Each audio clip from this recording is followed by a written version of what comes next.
Përshëndetje të nderuar miqtë e mi, ja ku po ritakohemi me historinë e radhës. Këtë herë do takohemi me një histori shumë dramatike. Një histori që do të befasoni edhe ju ashtu siç jam befasuar unë. Fillimisht një herë do t'ju tregoj thelbin e historisë, për çfarë bëhet fjalë. Do thënë bëhet fjalë për një nën e cila e ka shitur djalin e saj, sepse familja nuk ja kanë pranuar. Por ajo nën, edhe pse ka shitur këtë djalë, do thënë flitet për vitet më hershme, nuk e ka harruar kurr, nuk është larguar kurr, gjithmonë ka jetuar me ndjenjën tek ai djalë sepse shitja nuk ka ardhur nga dëshira e kësaj nëne, por ka ardhur nga njerëzit rrethi, të cilët kanë ndikuar që kjo nën ta shet këtë fëmijë. Ajo mezi ka vendosur që ta ndan këtë histori me mua, por unë me kënaqësinë më të madhe dua ta ndaj pranë jush sepse ndoshta ka dhe shumë zonja që janë në gjendje të këtillë. Ka histori që nuk shkruhen për t'u lexuar, por për t'u shkarkuar nga shpirti. Kjo është njëra prej tyre.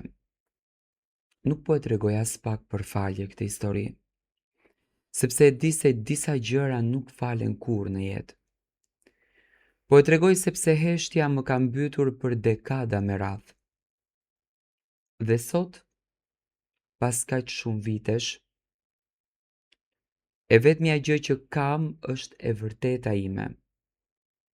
Edhe pse në fakt më djeg jashtëzakonisht shumë.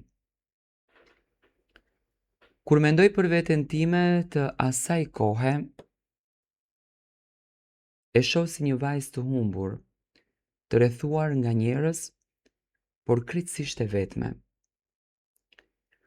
Jetoja në një familje ku dashuria kishte kushte, ku nderi ishte më i rëndësishëm se jeta, ku fjala e vajzës vlente më pak se turpi që imagjinonin të tjerët. Kur mora vesh se isha shtatzën, më ra bota mbi kokë. Nuk pash gëzim, nuk pash shpresë, pash vetëm frikë, kërcënime, fytyra të ashpra dhe fjalë që më vranë më shumë se grushti.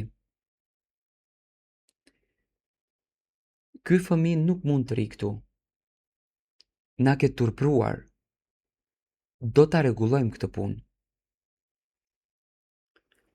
Asnjëherë mua nuk më thanë se si ndjehesh. Gjatë muajve të shtatzanisë, i jetova si hije. I fshehur barku, të fshehura lotët, të fshehura netët pa gjumë. E prek një barku në errësirë dhe i flisja djalit tim në heshtje. I thoja se e doja, se më falte nëse nuk isha nën e fortë, se ndoshta Zoti do t'i jepte një jetë më të mirë se ajo që mund në fakt t'i ofroja unë. Por thellë brenda shpresa ime ishte e vetme, ishte një mrekulli që nuk erdhi kurrë. Kur erdhi dita e lindjes, dhimbja fizike ishte asgjë krahasuar me dhimbjen e shpirtit. Kur dëgjova të qarat e tij për herë të parë, u dridha. Ishte zëri më i bukur dhe më i tmerrshëm që kisha dëgjuar ndonjëherë. E mora në krah, ishte i ngrohtë, i gjallë, i imi. Për një çast mendova, do ta mbaj. Le të më përjashtojnë, le të më mallkojnë. Por nuk më lan kohë të mendoja. Vendimi ishte marrë për mua. Njerëzit që nuk e kishin mbajtur në bark, njerëzit që nuk e kishin ndjerë rrahjen e zemrës së tij, vendosën fatin e tij mbiri. Dhe unë e lodhur, e fyer, e terrorizuar, firmosa me shpirtin tim. Momenti kur ma morën nga duart ishte vdekje nga dalt. A i qau, unë u lërita brënda vetes. Doja të vrapoja pas ti, të bërtisja, ta merja përsëri. Por këmbët nuk më bindeshin.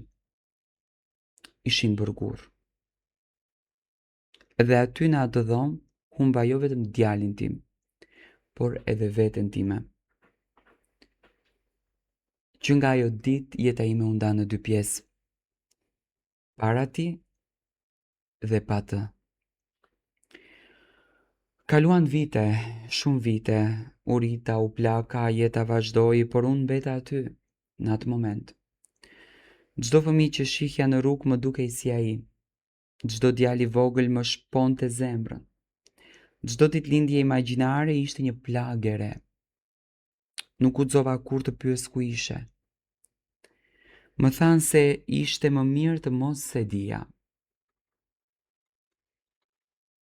Por si mund të jetë më mirë të mos e dish kur në fakt ajo është gjaku yt. Netët janë armiku më i madh, sepse natët nuk kanë zhurmë, nuk kanë maska. Dhe aty në errësira i vjen, në ëndra më del përpara.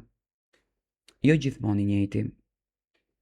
Ndonjëherë fëmijë që qanë, ndonjëherë djalë që më shikon me urrejtje, ndonjëherë burr i heshtur me sy të ftohtë.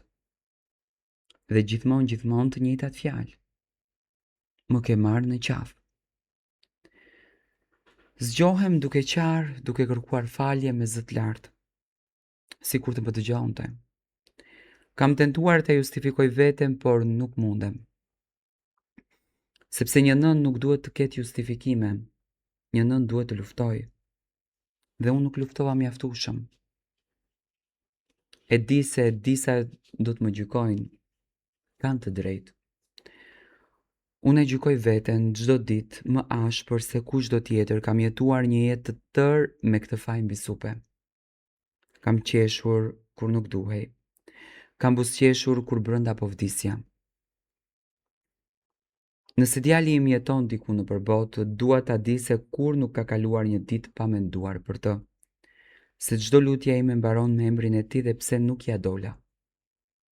Edhe nuk ja di. Se çdo pendese ime ka fytyrën e tij. Dhe nëse më uren, e pranoj. Nëse më mallkon, e pranoj. Sepse dënimi im është ky. Të jetoj pa të, me kujtimet e tij, deri në frymën e fundit. Kjo është historia ime, pa emër, pa fytyrë, me një plagë që në fakt nuk mbyllet kur. Unë e di që ai djalë do të kërkon edhe të kërkon gjatë gjithë jetës. Uroj që ta gjesh, edhe t'ia tregosh të vërtetën.